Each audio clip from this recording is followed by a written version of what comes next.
mga tao eh. Oh. Yeah. Hello, talk to them. Hello? Hello po. Magandang hapon po. Sa Bernie po. Talk to Papa po. Opo, Bernie, talk to Papa po. Bernie, bakit kulay purple ka?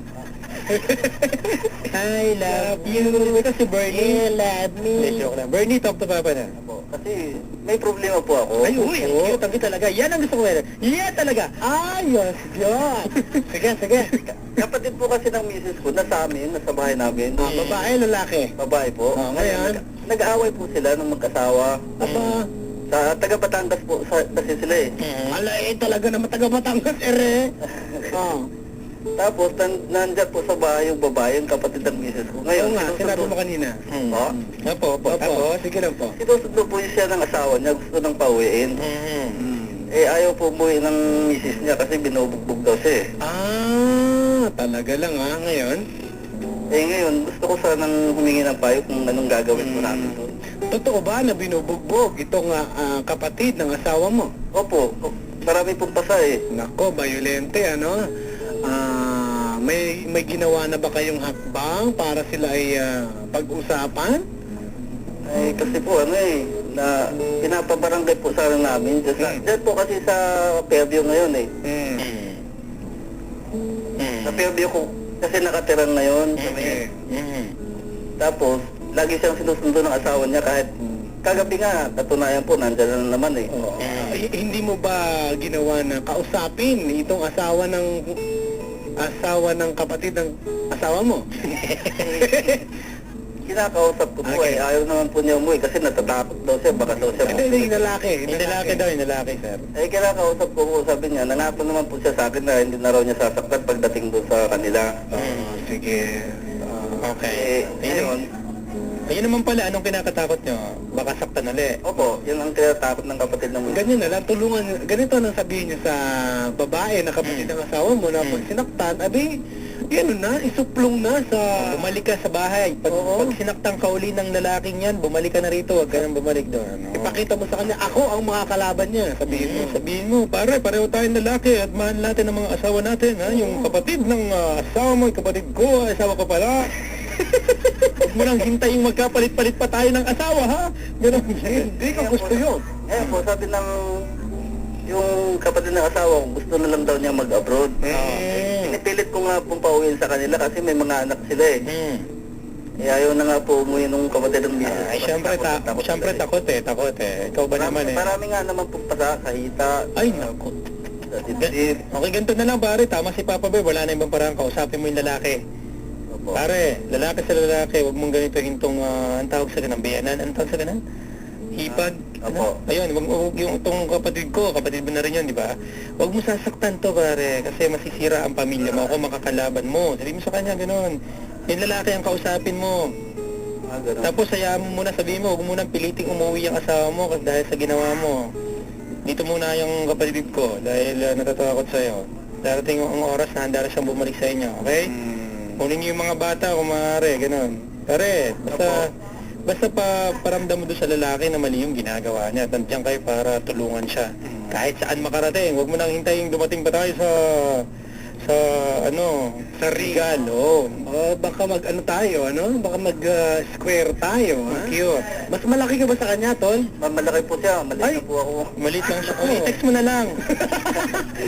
Pwede mo naman i-text, sabi mo sa akin. Pare, ayusin mo, ha? Kung ayaw mo makatanggap na maraming text galing sa akin, huwag mo na sasaktan na kapatid ko. Ha? Ginagalit mo ako sa text? Sa text lang to. Ganon. Silos po kasi, masyadong siloso yung asawa eh. Masyado ka niloso. Pinipilit mo talaga ako mag-text ng mag-text. Ganon, pare, sabihin mo sa kanya. Ganun na. Oo, pare. Malaki na hintayin, magpadala pa ako sa'yo ng mga picture, ha?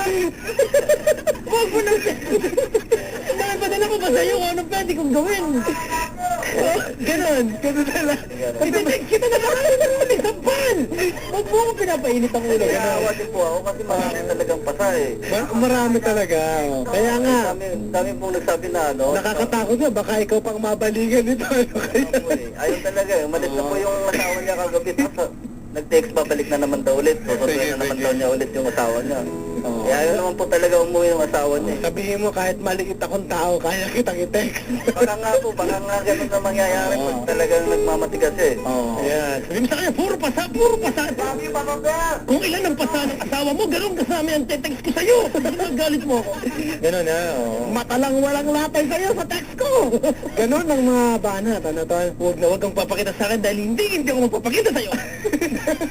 Kasi mas malaki ka kaysa sa akin, baka gawin mo akong tungkod. Hindi ba, sabihin mo, Baka po sakaling nakikinig sila po doon eh. Sige, takutin mo ngayon, tol. Alam mo, malakas tayo sa Batangas. Malakas Nakikinig po yun. talaga dahil sabi ng ipag ko eh, lagi daw po sila nakikinig. Saan ba sa Batangas yun? Sa Mabini po. Mabini, oy, nga pala sa Mabini, may kaibigan ako dyan sa Mabini. Oo, Ang pangalan po ng lalaki si Jojo po. wag mo nang apeliduhan pa ha. Jojo na lang ha. Apo. Ano na lang? Jojo! Sabi pa ba?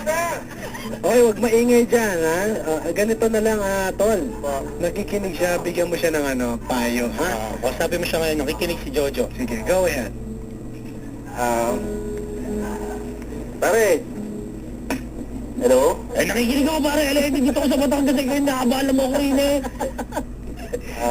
Bilang, Oh. kung sakaling nakikinig ka eh, sana baguhin mo na yung iyong Allah! Allah! Akala mo kayo makapagsalita rin, kaya ako ha! Dati kaya kayo marunong ni magbatanggap. Ay, ano kang height mo? Ano kang height mo? Ako yung ginagalit! Ala, eran naman akin ay ano lang. Ha? Anong height mo? Ako po yung ano, 5'1" na po ako. Ay, kung makapagsalita, may kala mo yung 6'2". Ay, 5'1" lang naman pala. Ikaw, i-text mo na lang, ha? Mga kasing laki ko po si Papa Kiko. Ay, wag mong dinadama yung kaibigan ko si Papa yung isasamahin sa akin. Ha? Ako'y 6'3", kung makapagsalita kaya akala mo mas matangkad ka ba eh? Ay, kaya papaslangin ko. Oh, sige, magsalita ka. Hindi po. Oh, sige, advice Baka mo sakaling po bumalik siya, doon na lang po kami mag-usap sa bahay. Kausapin ko na lang po siya ng masinsinan para... Ayun naman pala eh, kung makataas ka pa ng boses, kala mo kaya mo eh. Hindi po ako sana na sa inyo ng payo kung ano pong dapat ko gagawin. Ano? Eh, ito na nga, rin na nga. Nag-a-advise na nga sa iyo. Sige po. Ang kulit ang Batanggen yung to. Oo, sabi mo na nga lang yung bayaw mo. Ala, hindi po ako taga-Patangin nyo. Ako yung taga-Bisaya po. Ay, di i-text mo na lang ha, para magkaintindihan, okay? Ganito. Bisayahin mo ngayon. Kasi nakikinig siya sa Batangas. Ay, hindi naman siya marunong mag-Bisaya po Eh, eh. wala akong pakialam, kahit ay kaya kong intindihin. Huwag mo kong tinatakot ako may 29 din eh. Baka magripuhan ka ha. Ayusin mo. Gugulpihin kita ha. Ay, siya po. Sige, gano'n na lang po ang aking gagawin. O, ikaw huwag na makulit ha. Ako po. Parang tandaan mo, 5 ka lang, 6'3" ito ha. Kung makapagsalita, regala may pagkatangkad-tangkad eh. Sige, hindi, biro lang pare. Salamat sa'yo ha. Sige, supportan mo yung kapatid ng asawa mo ha. Apo. Okay, salamat. Huwag mong papayagan saktan ha. Babae yun eh. Alright. Salamat pare. Sige, thank you. Ayos ba tayo dyan? Ayos, cute. Kaya gini. Play muna tayo ng song ha. Ito, para sa Batanggenyo ito eh. Pero song lang are. Marami pang song ha. Manalo ng pa-premium. Meron tayong bibigay na tickets. Ano? Aside from sa mga bibigay natin mga prizes. Meron tayong special prize or prizes ngayon. Ano yan? FTI Land. FTI Land Manila 2010 Showcase. Ito yung boy band na mga Korean, kung hindi ako nagkakamali.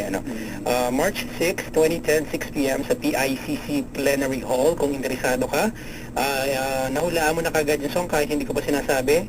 Sa mga texter to, bigyan kita ng tickets. Ilan ang winner sa texter natin? I have 5 tickets. Siguro, dalawang winners.